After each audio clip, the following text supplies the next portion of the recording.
MSTCET 2026-27 तर जेही विद्यार्थी 12वीला आहे ज्यांनी MSTCET, PCB ग्रुप आणि PCM ग्रुप यासाठी जर तुम्ही CETचा फॉर्म भरलेला असेल तर संपूर्ण विद्यार्थी वाट बघत आहेत ते म्हणजे की CETचा जे स्कोर कार्ड आहे म्हणजे निकाल आहे हा कधीपर्यंत उपलब्ध करून देण्यात येणार आहे। तर बघू शकता साधारणतः CETचे निकाल लागणे सुरू झालेले आहे। बघू शकता MBAचं जे फर्स्ट अटेम्प्ट होता यांचे सुद्धा स्कोर कार्ड उपलब्ध झालेले आहे। त्याचप्रकारे LLB 3 इयरचे सुद्धा जे स्कोर कार्ड आहे उपलब्ध झालेले आहे। त्याचा अर्थ असा आहे की आता जो MSTCET 2026चा निकाल सुद्धा लवकरच लागणार आहे।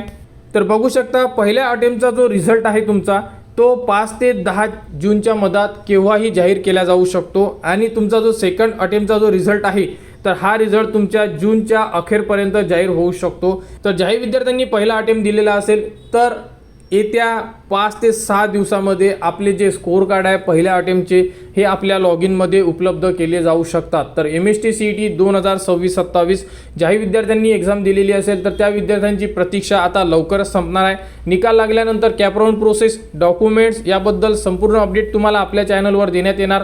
त्यासाठी आपल्या चॅनलच्या कनेक्टमध्ये राहा, चॅनलला सबस्क्राईब करा व हा व्हिडिओ इतरांपर्यंत शेअर करा।